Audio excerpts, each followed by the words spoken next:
Good morning. It's good to be here with you today. I'm filling in for Jason this morning, who's on vacation, and we're going to be talking about Ecclesiastes. What we're going to be doing this morning is looking at a bunch of themes and characteristics about the book, and then talk about, at the end, how Jesus relates to the book and how it shows something about our hope and future with Jesus. So, number one, Ecclesiastes is a weird book in the Bible. It says a lot of things that the rest of the Bible simply does not say. For example, in chapter 2 in verse 17, it says, "Therefore, I hated life because the work that was done under the sun was distressing to me, for everything is futile and a pursuit of the wind." You don't read Paul saying stuff like that, where he says, I just hate life. But here, the writer feels comfortable saying that. And the book stresses the monotony of life. It speaks often in terms as if God is not really there much.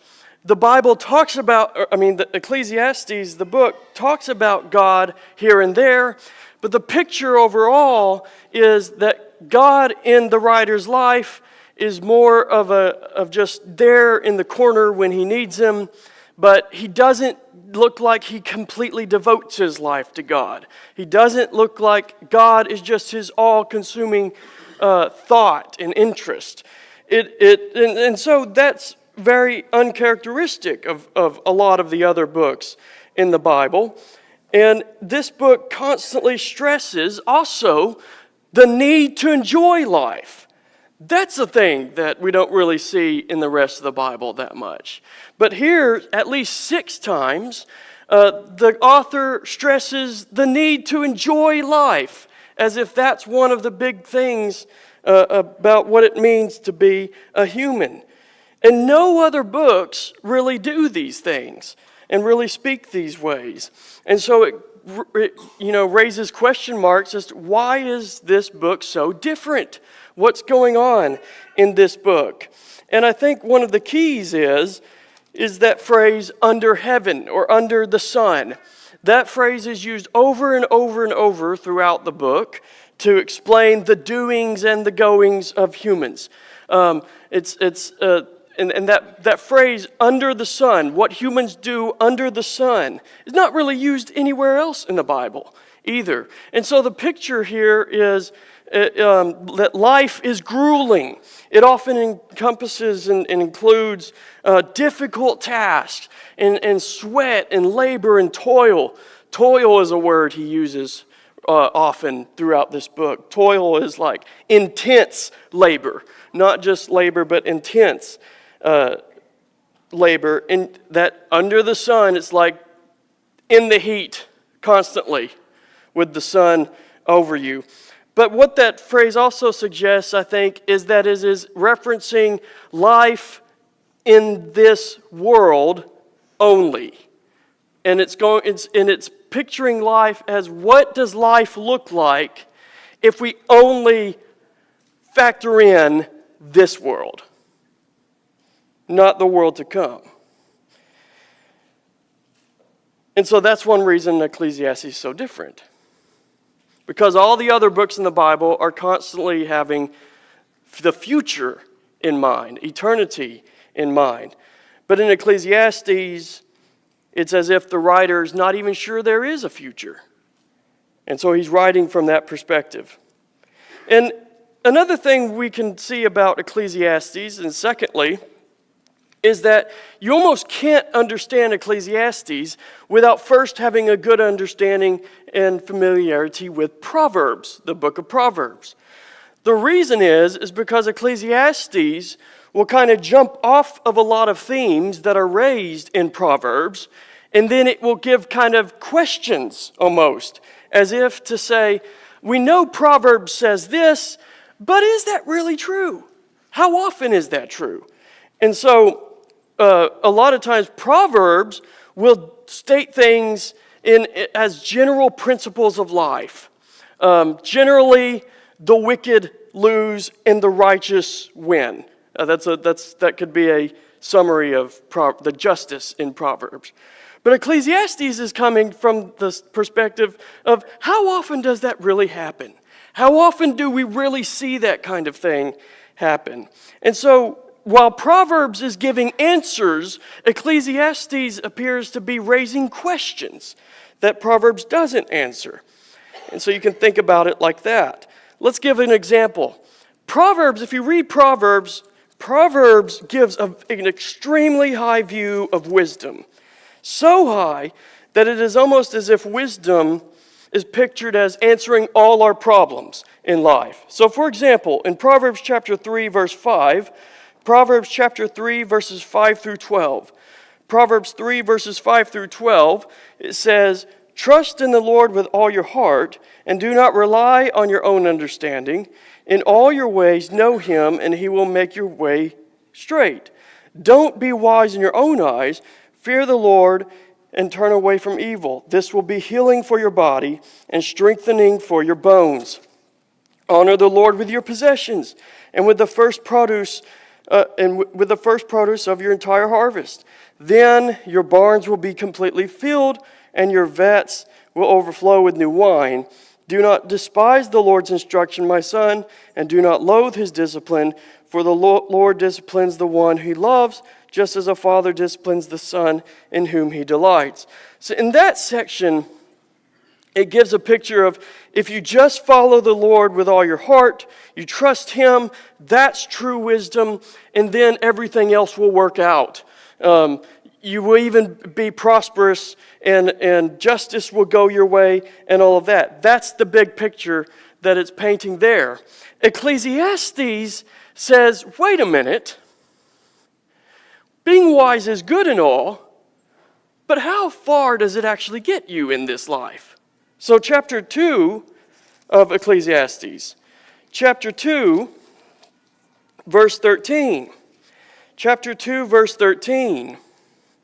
Chapter 2, verse 13, in this context, he admits that wisdom is better than folly. He says, "And I realize that there is an advantage to wisdom over folly, like the advantage of light over darkness." So there he admits, yeah, wisdom is better than foolishness. But other places where he talks about wisdom, he emphasizes the limitations of wisdom. And wisdom can't solve all our problems and can't take us all the ways we want and desire to go. For example, chapter 7 and verse 14. Chapter 7 and verse 14. Chapter 7 and verse 14, it says, "In the day of prosperity, be joyful. But in the day of adversity, consider, God has made the one as well as the other, so that no one can discover anything that will come after him." It is almost as if to say, when you have good times, enjoy those, but when you have bad times, be sober about it and be reflective. The good times and the bad times and the weaving and waving of that in our life just kind of shows we have no idea what's going on. Okay, that's kind of what he's showing. He said, wisdom won't help you figure all that out and be able to explain that stuff. Chapter 7, verse 24. Chapter 7, verse 24. Chapter 7, verse 24. Well, starting in verse 23, he says, "I have tested all this by wisdom. I resolved I will be wise, but it was beyond me. What exists is beyond reach and very deep. Who can discover it?" So there again, he is emphasizing the limitations of wisdom. He is resolved, I will be as wise as humanly possible in my ability.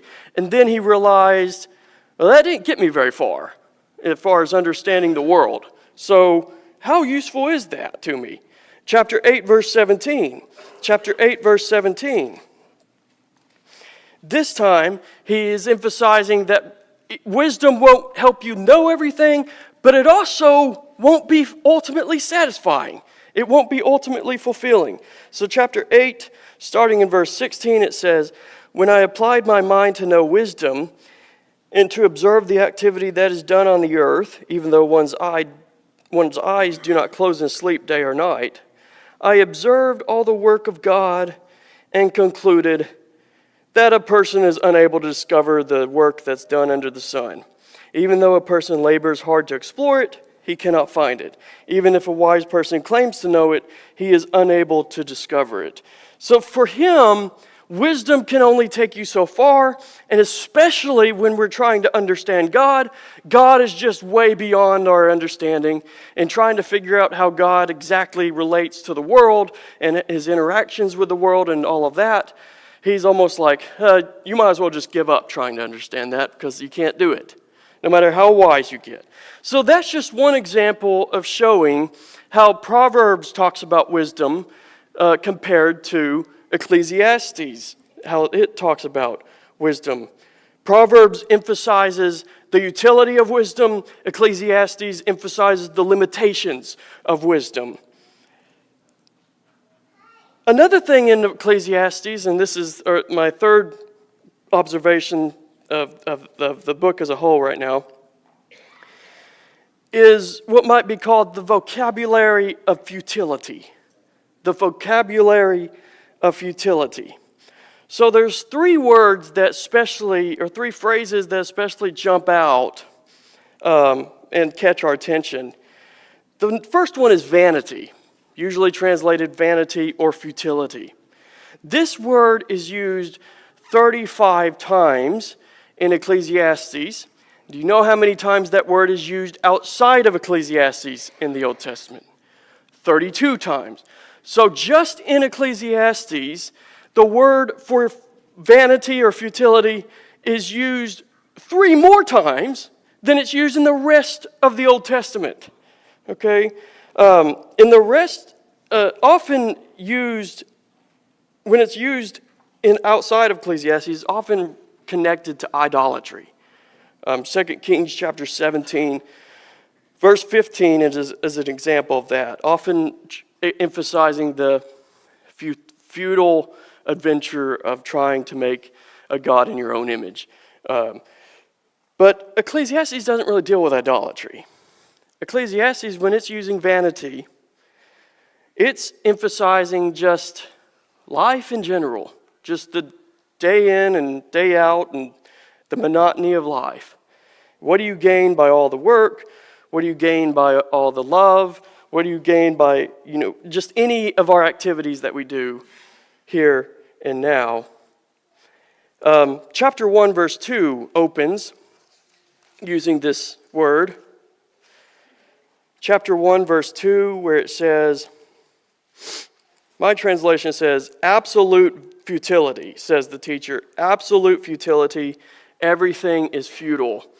That's I guess you could say, a paraphrased translation of vanity of vanities, says the preacher. All is vanity. Vanity of vanities, all is vanity. When the Bible uses 2 words in a row, like vanity of vanities, it's a way of saying it's a superlative. It's a way of saying this is super vain. This is super useless. Okay? The Bible does that several times, but this is one of those places that it does that.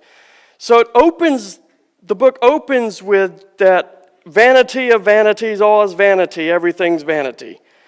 And it closes with this in chapter 12, verse 8, before the epilogue of the book. So chapter 12, verse 8,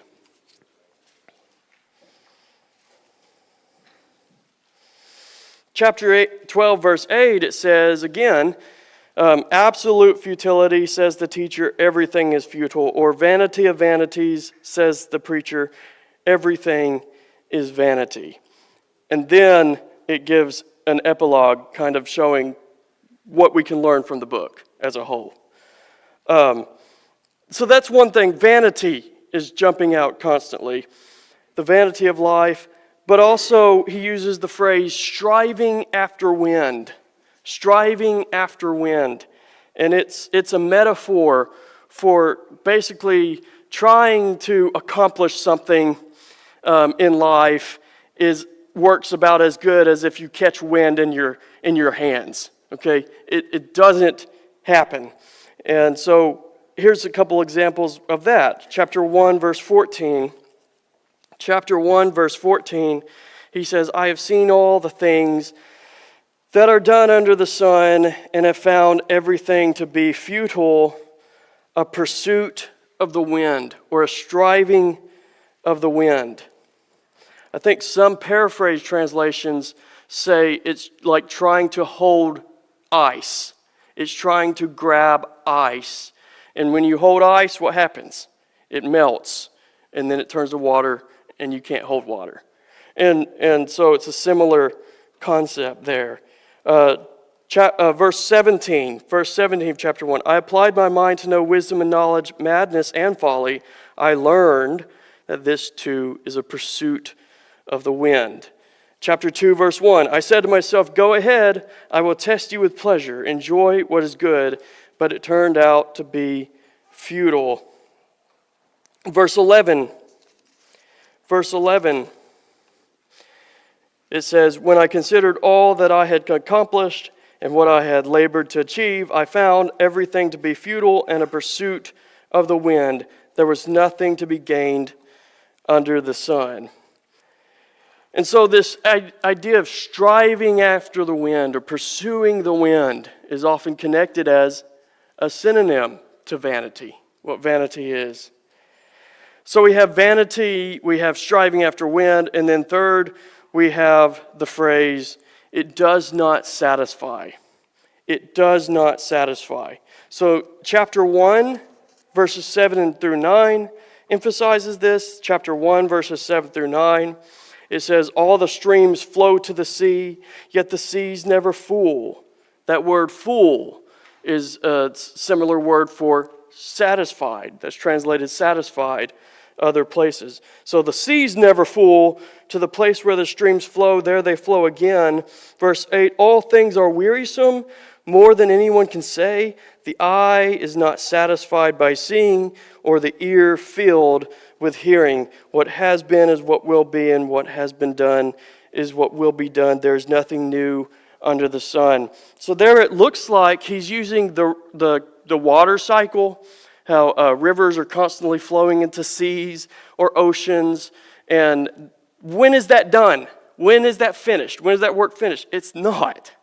And so it just keeps flowing and flowing and flowing. The sea is never full. That's kind of like us.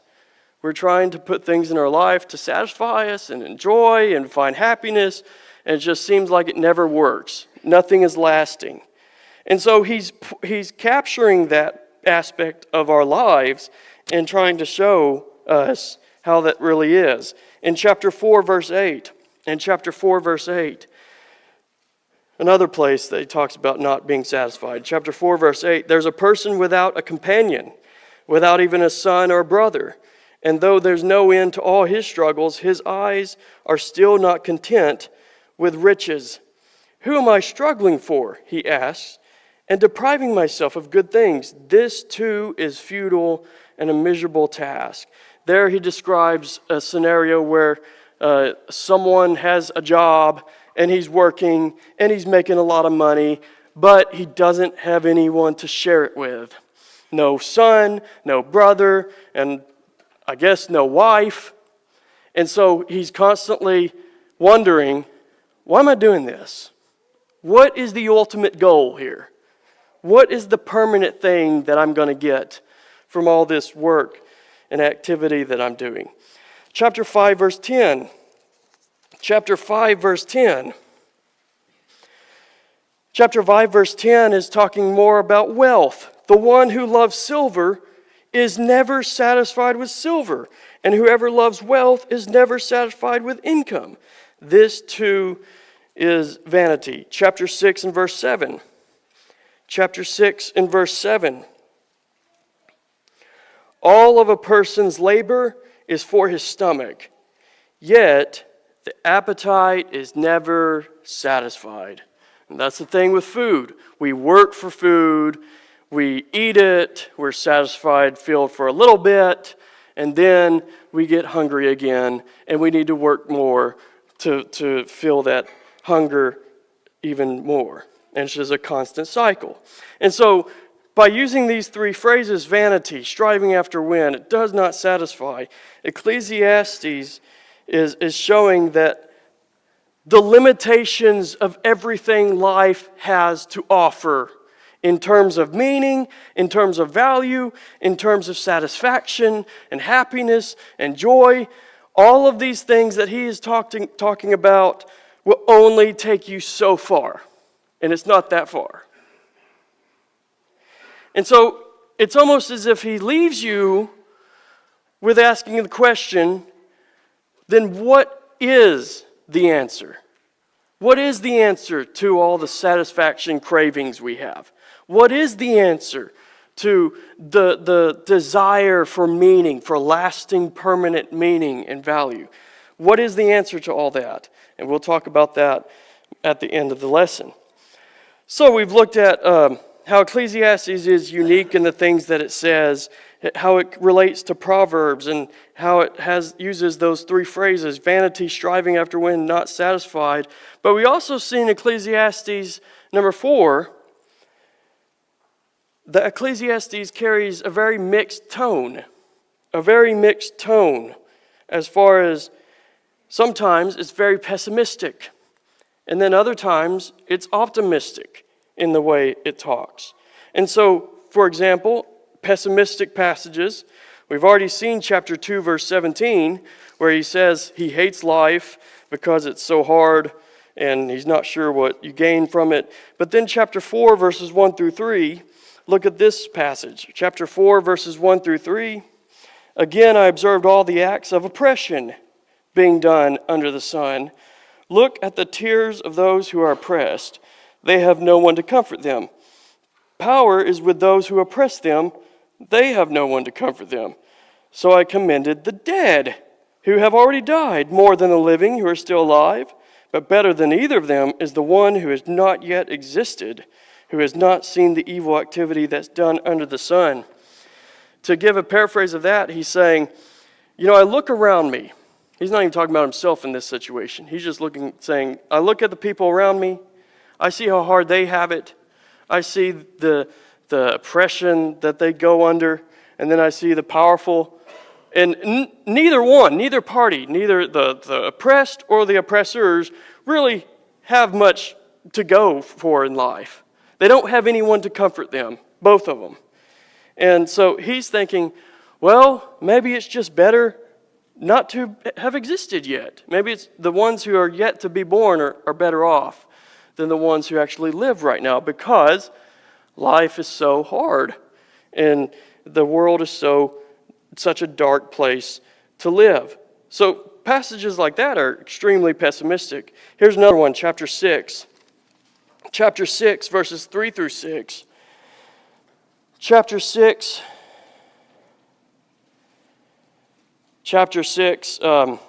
starting in verse 1. Chapter 6, starting in verse 1. Here's a tragedy I've observed under the sun, and it weighs heavily on humanity. God gives a person riches, wealth, and honor, so that he lacks nothing of all he desires for himself, but God does not allow him to enjoy them. Instead, a stranger will enjoy them. This is futile and a sickening tragedy. A man may father 100 children and live many years. No matter how long he lives, if he's not satisfied by good things and does not even have a proper burial, I say that a stillborn child is better off than he. For he comes in futility, and he goes in darkness, and his name is shrouded in darkness. Though a stillborn child does not see the sun and is not conscious, it has more rest than he. And if a person lives 1,000 years twice, but does not experience, in my translation says, happiness, do not both go to the same place? And so there, he kind of ups the ante from what he said in chapter 4. Chapter 4, he said, life's so hard, It's better for those who have not yet been born right now. Here he says life is so difficult and money doesn't make sense very much.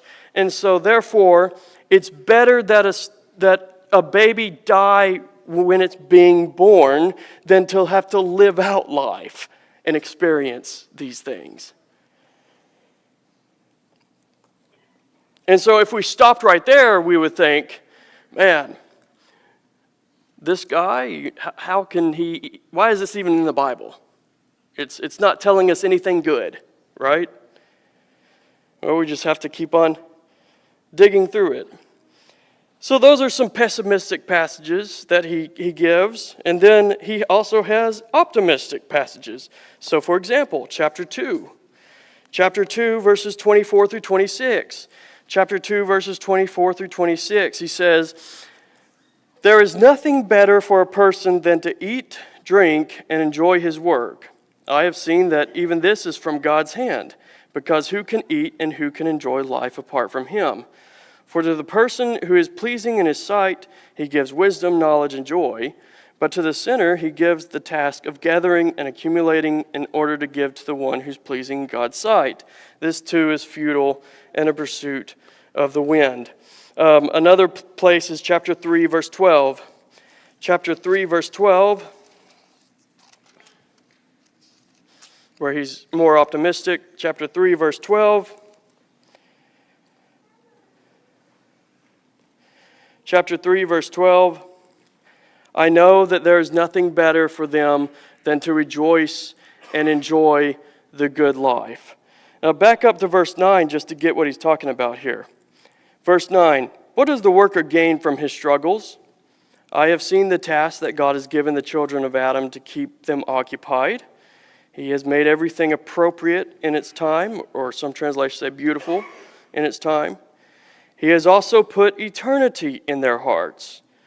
Okay, so that sounds like a good thing. He's put eternity into their hearts. I think what that means is like he has given a sense of permanence or a longing for permanence, something that lasts.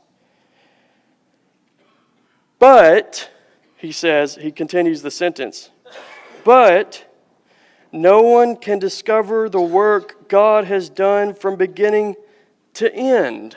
And so there it's like a good thing and a bad thing. God puts eternity into our hearts. That makes us, human and differentiates us from the animals in a lot of ways. But at the same time, that kind of acts as a kind of curse, because now we want things that this life will never give. We want eternity. We don't want to just live 70 years, 80 years, 90 years, and then wither away. We want to live forever. And we want our work to be forever. We want lasting impact and lasting consciousness and all of that. And so in a way, he's kind of like, it's kind of like a catch-22. We have eternity in our hearts, and that makes us able to do a lot more things and more valuable and all that in the eyes of God. But at the same time, it comes with its own struggles. But there he says, in that context, "I know that there is nothing better for them than to rejoice and enjoy the good life." So in other words, since life is so hard and things are so complicated, just try to enjoy it. Try to enjoy the small pleasures of life the best you can. Now, this gets to a theme in Ecclesiastes I think is good to take away and a good lesson. I think one thing he's showing is that one of the keys of life is to have low expectations. One of the keys to happiness is to have low expectations in life. For example, I know a preacher who went somewhere in Africa. I can't remember the exact country. But he said, I was talking to him once, several years ago, and he said at that particular country or village or wherever he was, he said the way they greet each other there is by asking, which meal of the day do you eat? And the reason is because everyone there only eats one meal per day. Not because they want to, but because they have to save resources. And so some eat in the morning, some eat at noon, some eat dinner at night. And so the way you greet each other is, are you a morning person or a noon person or a dinner person? And that's just normal to them. They have the attitude perspective, they expect nothing today. And when they get something, they're thankful and happy. And I think we often expect something from the day, and when we don't get it, we're angry. How many times do we open a refrigerator and it's full to the brim and we say, there's nothing to eat here? Our expectations are too high. And so when he's saying to constantly enjoy life, he's not meaning that the ultimate meaning is found there, but he's advising us on how to get through this life basically without completely losing your mind. You've got to have low expectations. You've got to train yourself to enjoy the little blessings you have, the day-to-day blessings you find in your life. And that's one thing Ecclesiastes stresses throughout the entire book. And so it has a mixed tone. A lot of pessimistic passages, but it has some optimistic passages as well. But then we see that it is stressing, number 5, futility without God. Futility without God. But I think there's also a lesson that even for the Christian, even for the person who is following God with all their heart, life is not going to be a cloud nine experience. But at the same time, the only road to any kind of lasting success is to follow Jesus. In chapter 1, verses 12 through 18, chapter 1, verses 12 through 18, chapter 1, verses 12 through 18. He talks about wisdom, and he was trying to find, looks like ultimate fulfillment through wisdom and education. Chapter 1, starting in verse 12, he said, I, the preacher, have been king over Israel and Jerusalem. I applied my mind to examine and explore through wisdom all that's done under heaven. God has given people this miserable task to keep them occupied. I have seen all the things that are done under the sun and have found everything to be futile, a pursuit of the wind.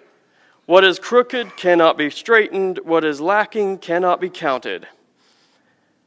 Do you ever feel like that, like with your job? I mean, people make mistakes. Coworkers make mistakes, and it's almost sometimes you can't undo those mistakes. It's crooked, and you can't straighten it. It's missing, and you can't find it. Verse 16, I said to myself, see, I have amassed wisdom far beyond all those who were over Jerusalem before me, and my mind has thoroughly grasped wisdom and knowledge. I applied my mind to know wisdom and knowledge, madness and folly. I learned that this too is a pursuit of the wind. For with much wisdom is much sorrow. As knowledge increases, grief increases. So he tries to really devote himself to wisdom and education, and by the end of it, he finds out, this didn't really help me very much. In fact, I'm more aware of the suffering in life and pain in life than I was before. So is it a curse or a blessing almost, is what he's wanting to know. In chapter 2, verses 1 through 11, he talks about pleasure, that he pursued pleasure, he pursued alcohol. He pursued all types of architectural projects like parks and gardens and houses, and he had slaves and then concubines. So we see that he amped up his sexual life in that way. So he's doing all these things. A lot of them we would consider wrong, as unbiblical. But he's doing it as an experiment, trying to find, is this where happiness or fulfillment is found? And by the end of it, in chapter 2, verses 9 through 11, he says, "So I became great, surpassed all who were before me in Jerusalem. My wisdom also remained with me. All that my eyes desired, I did not deny them. I did not refuse myself any pleasure, for I took pleasure in all my struggles." So he was pursuing hedonism, is what it was. "This was my reward for all my struggles. When I considered all that I had accomplished and what I had labored to achieve, I found everything to be futile and a pursuit of the wind. There was nothing to be gained under the sun." And this is coming from a guy who has experienced all the pleasure that life can give you. And he said, it didn't help me. It didn't help me.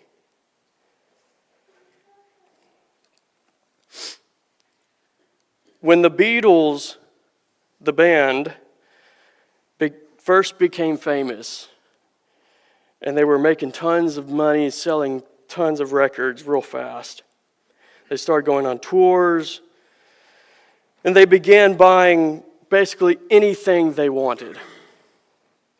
They would go to car lots and car what do you call those places?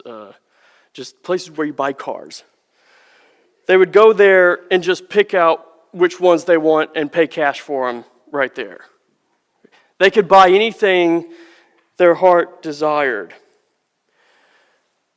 But a few years later, John Lennon was known to be sometimes a caller to PTL, which was a Christian network radio program back in the 70s and 80s. And he would call asking questions about the meaning of life.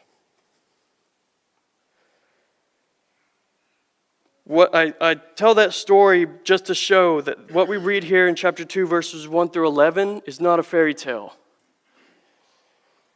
We can look at stories nowadays of people doing the exact same thing that this guy did so long ago.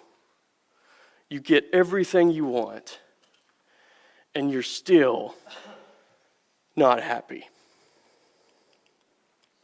Chapter 5, verses 10 through 17 tells us that money doesn't satisfy. Chapter 5, verses 10 through 17. He says, "Guard your steps when you go to the house of God. Better to approach." Actually, I'm going to skip that section. That one is dealing with God, but starting in verse 8 is where he starts talking about wealth. "If you see oppression of the poor and perversion of justice and righteousness in the province, don't be astonished at the situation, because one official protects another official and higher officials protect them. The profit from the land is taken by all. The king is served by the field. The one who loves silver is never satisfied with silver, and whoever loves wealth is never satisfied with income. This too is futile. When good things increase, the ones who consume them multiply. What then is the profit to the owner, except to gaze at them with his eyes? The sleep of the worker is sweet, whether he eats little or much, but the abundance of the rich permits him no sleep. There's a sickening tragedy I have seen under the sun, wealth kept by its owner to his harm. That wealth was lost in a bad venture, so when he fathered a son, he was empty-handed. As he came from his mother's womb, so he will go again, naked as he came. He will take nothing for his efforts that he can carry in his hands. This too is a sickening tragedy. Exactly as he comes, so he will go.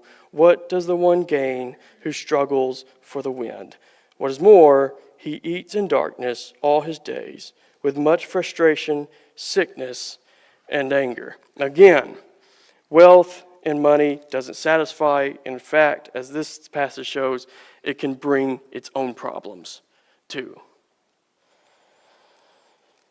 And so, lastly, death is kind of the monster that is just hovering over every page in Ecclesiastes. Why does nothing ever last? Because of death. Death is the great equalizer. Death is the one that makes everyone end up how they began, naked, with nothing.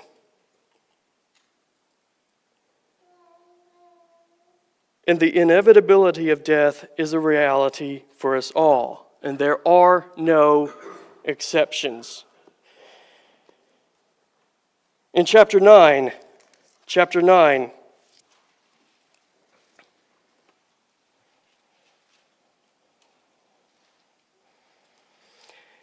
starting in verse 2, chapter 9, verse 2, he says, "Everything is the same for everyone.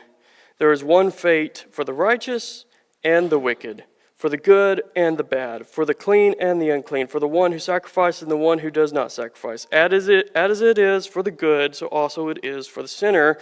As it is for the one who takes an oath, so also for the one who fears an oath.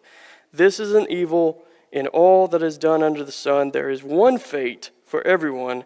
In addition, the hearts of people are full of evil, and madness is in their hearts while they live. After that, they go to the dead." Everyone, doesn't matter what your socioeconomic status is, you will end up in the same spot because of death.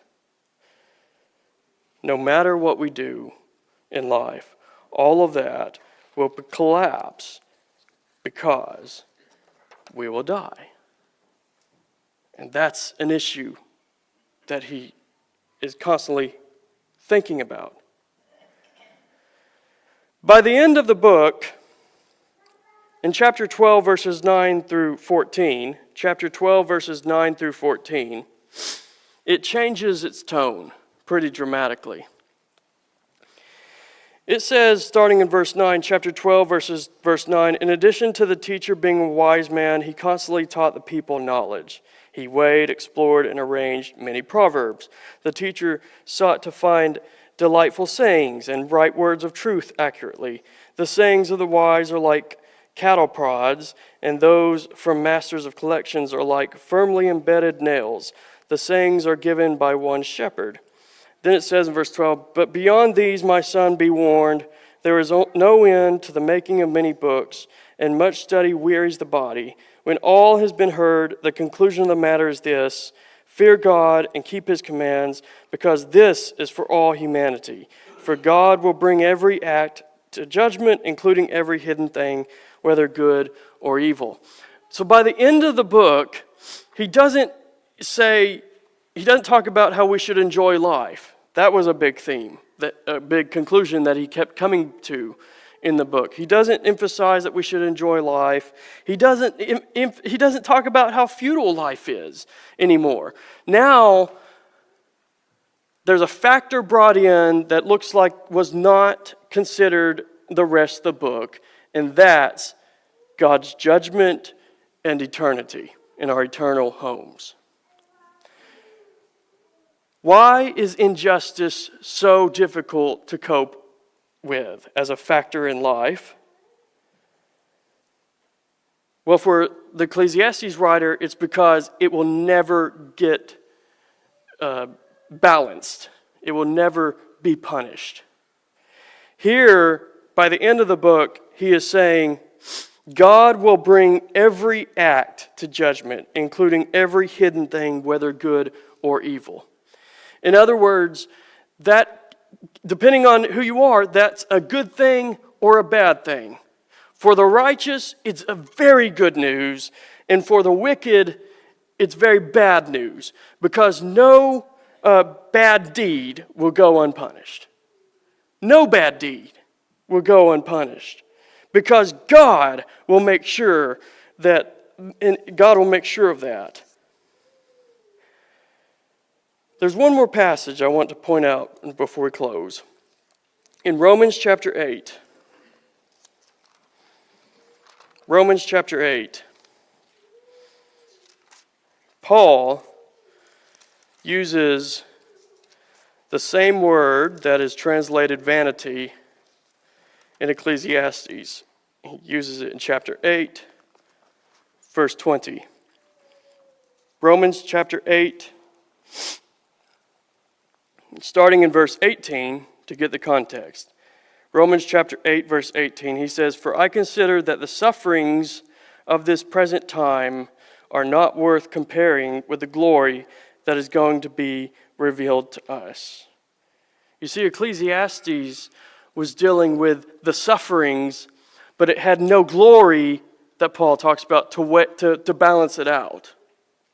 But to Paul, sufferings are so small a part of life that the glory to come totally outweighs it, as if once we experience that, all the sufferings we experience in this life will be just a faint memory. Then verse 19, "For the creation eagerly waits with anticipation for God's sons to be revealed. For the creation was subjected to futility." That's the same word that's translated vanity in Ecclesiastes. "Creation was subjected to futility, not willingly, but because of him who subjected it, in the hope that the creation itself will also be set free from the bondage to decay into the glorious freedom of God's children." As you can read more in Romans 8, he's talking about resurrection there. Our future hope of resurrection, all made possible by Jesus. And in fact, he goes on to talk about all the sufferings that people endure. In verse 31, "What then are we to say about these things? If God is for us, who is against us? He did not even spare his own Son, but offered him up for us all. How will he not also with him grant us everything?" Verse 33, "Who can bring an accusation against God's elect?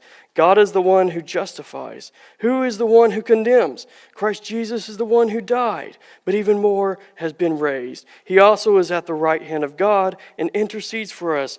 Who can separate us from the love of Christ? Can affliction or distress or persecution or famine or nakedness or danger or sword?" And then in verse 36, he quotes from Psalm 44, as it's written, "Because of you, we are being put to death all day long. We are counted as sheep to be slaughtered." Psalm 44, if you go read Psalm 44 is a national lament for Israel's decay. And it is asking God the question, why are you not doing anything to restore Israel in these bad times? Paul quotes that, Psalm 44, but then what does he say next? Verse 37, "No, in all these things we are more than conquerors through him who loved us. For I'm persuaded that neither death nor life, nor angels nor rulers, nor things present, nor things to come, nor powers, nor height, nor depth, nor any other created thing will be able to separate us from the love of God that's in Christ Jesus our Lord." Psalm 44 ends with no outlet of hope. Paul quotes Psalm 44, and he's basically saying, because of the resurrection of Jesus and the hope that brings, Psalm 44 ends in hope. It has a happy ending. And so no matter how hard life gets now, no matter how vain life feels, Paul is there reminding us it has a purpose. And when it's all said and done, you'll be so glad you did it. And it's all because of Jesus. You know, Ecclesiastes starts out by talking about how all of us will be forgotten in chapter 1. All of us will be forgotten because of death. In John chapter 10, Jesus says, all his sheep, he knows them by name.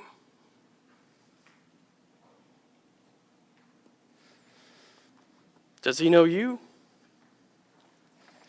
Are you a part of his sheep? We invite you to think about that as we stand and as we sing.